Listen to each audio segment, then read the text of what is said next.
Hi, Pidgeapoo here, and today I have for you 10 tips and tricks that pro Nuzlockers use that you don't when Nuzlocking Pokemon Fire Red and Leaf Green.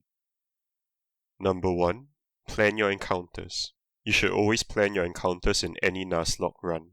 For example, you boot up a new game of Pokemon Fire Red and find yourself in Professor Oak's lab. It's time to choose a starter and you decide to roll with Charmander for this run. You know that if you start with Charmander, you'll have a tough time with Brock's rock types. Fortunately, you also know that you can get a Mankey before getting to Brock, and that Mankey eats Brock for breakfast, lunch and dinner. So you rush over to Route 22 as soon as you can to pick up a Mankey. This is actually the wrong move, as in a Nuzlocke, you can only catch the first Pokemon you encounter in a new area.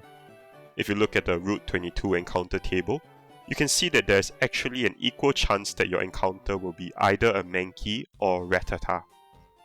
However, it is possible to manipulate these odds using something called the Duplicates Clause. The Duplicates Clause is a rule that most Nuzlockers play with that states that any encounter that has already been caught before does not count for future encounters anymore. This means that to maximize your chances at catching an early Mankey, you should first try to catch a Rattata at Route 2. But wait, this is also the wrong move because Caterpie and Weedle are possible encounters in Route 2. So what you want to do is first visit Viridian Forest to catch a Caterpie or Weedle, before heading to Route 2 to try to catch Rattata. Only then would you want to head over to Route 22 to take your encounter.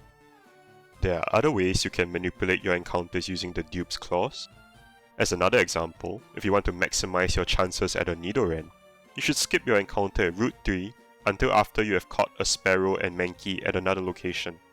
This will increase your chances at getting a Nidoran. Besides the Dupes Clause, there's also another way to manipulate your encounters called Repel Manipulation. To illustrate, say you've beaten Brock and are heading over to Mount Moon. You decide that you want to try to use a Clefairy for this run. However, Mount Moon is teeming with this guy and this guy. So just walking into Mount Moon is a big no-no. Fortunately, there's a way of greatly increasing the odds of encountering a Clefairy as your first encounter in Mount Moon. What you want to do is head over to the Pewter City Pokemart and pick up a few of these bad boys. Before entering into Mount Moon, you should put a Pokemon that is at least level 12 in the lead and use the repels that you bought. Then, immediately head to Basement 2 of Mount Moon and take your encounter there. This allows you to skip past the abysmal encounter rates on the first floor and restricts all possible encounters to only 2, either a level 12 Paras or a level 12 Clefairy. This is because Repel works by chasing away all Pokemon below the level of your lead Pokemon. By putting a level 12 Pokemon in the lead, you ensure that only level 12 Pokemon will appear, of which there are only 2, Paras or Clefairy. This Repel trick is not guaranteed to work since you might still end up with a Paras, but it maximizes your chances at getting that Clefairy. This tip also works for Super Repels, Max Repels, and can be used in other areas of the game to manipulate your encounters for more powerful Pokemon, such as Magneton and Electabuzz in the Power Plant, and the Nidorans in the Safari Zone. Number 2. Game Knowledge. Alakazam is an awesome Pokemon to use in your Nuzlocke, and Abras are available very early in the game at Route 24 or 25. But Abras are notoriously difficult to catch and can become a wasted encounter in your Nuzlocke because it has only one move, Teleport. If you miss on your first Pokeball, that Abra is out of there. There's actually a strategy that you can use to always succeed in your Abra catch, and it's this little guy right here. Digletts have the ability Arena Trap, which can prevent opposing Pokemon from escaping. If you skip your Route 24 and 25 encounters until after you have been to the Diglett Cave, you can prevent Abra from teleporting, ensuring an easy catch. If your Diglett turns out to be a dud, there are plenty of other ways to prevent Abra from escaping that you can also use, such as the moves Wrap, Mean Look, and Sleep Powder. As a tangential point, when going for a Diglett capture, be careful because if you have the wrong lead Pokemon, you may be the one who ends up getting trapped and dying, especially if you happen to run into Dugtrio, which can go up to level 31.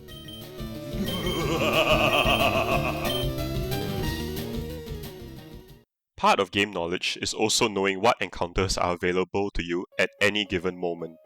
For example, while Misty can be battled the moment you reach Cerulean City, you can actually skip past Cerulean City and head to Vermilion City. By doing this, you'll potentially get 7 new encounters, which include some very strong Pokemon that can help you battle Misty. As a side note, while it is tempting to pick up the old rod in Vermilion City and fish right outside the fisherman's house, this is not optimal, as it is better to use the SSN location to catch Magikarp so that you do not waste an encounter.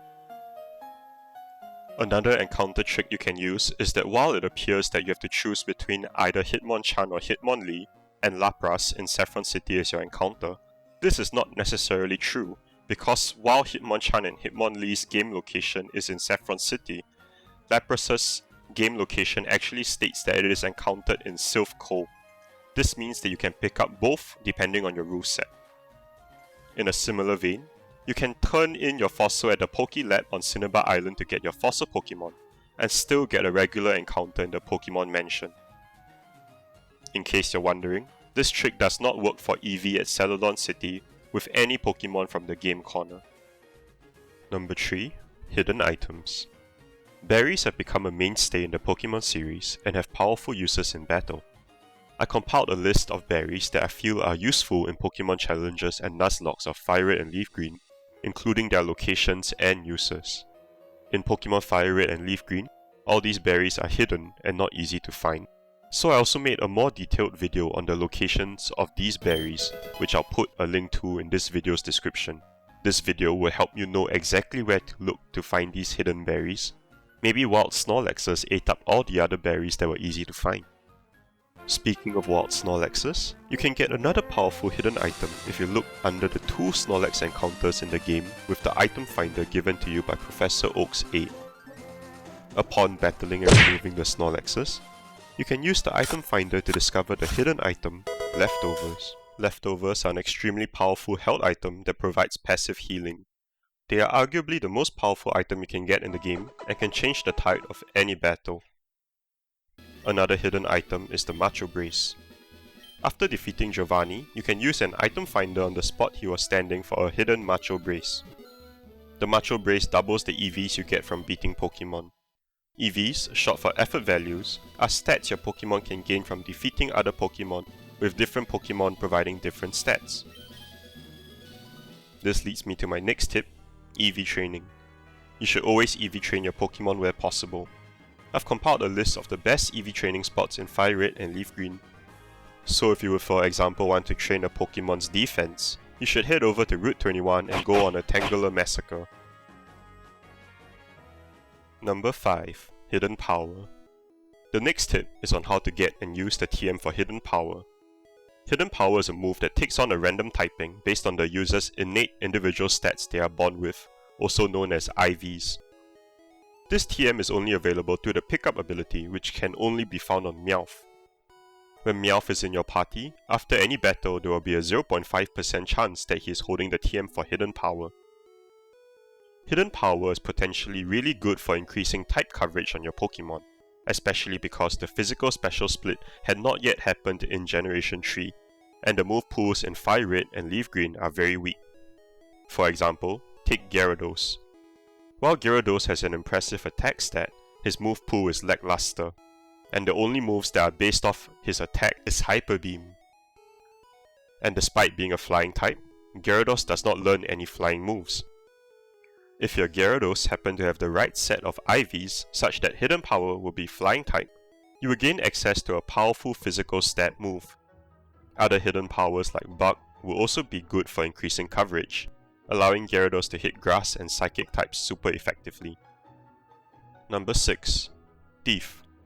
Thief is a move that allows you to steal the health item of an enemy. In Generation 3, this item will permanently be in your inventory. The TM for Thief can be found in Mount Moon.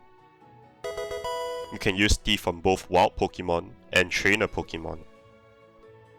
There are a plethora of useful items that can be thieved. These items don't really make or break a run, but if you are attempting really difficult challenges, these items could make the difference. Number 7. Dangerous Encounters. Generally, players are well prepared for rival fights, boss fights, gym battles, and the Elite Four. But really good Nuzlockers know all the dangerous trainers and encounters and prepare for them accordingly. These unassuming trainers can take out a few of your Pokemon, which can in turn create a snowball effect, causing you to lose even more Pokemon and eventually the run. For example, if you started off with Bulbasaur, the most dangerous person in Misty's gym isn't Misty, it's actually this monster right here, because he has a Shelter with Icicle Spear that can shred your Ivysaur if you're not careful. Camper Jeff is another trainer to watch out for, as Raticate in the early game can be surprisingly powerful with Stab Hyper Fangs. While going to get the HM Fly, you might also run into these two lovebirds at Route 16. You may not be prepared for the sudden ramp up in trainer difficulty, as moving on, trainers may have fully evolved Pokemon. This couple's Ninetales Rapidash combo may trap one of your Pokemon in with Fire Spin and kill it. Next, you may be prepared with the proper strategies to face Sabrina, but are you prepared to face her trainers who use Ghastlies with Destiny Bond?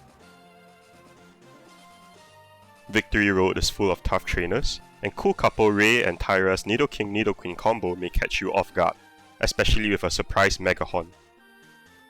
You should also be wary of any trainer with Coughing, Wheezing, Voltorb, Electrode, as these can self-destruct on you. It's also very inconsistent since it's random which Pokemon has self-destruct and which doesn't.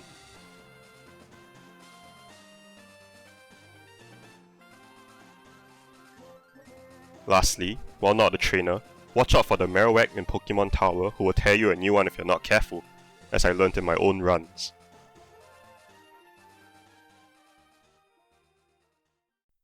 Number 8.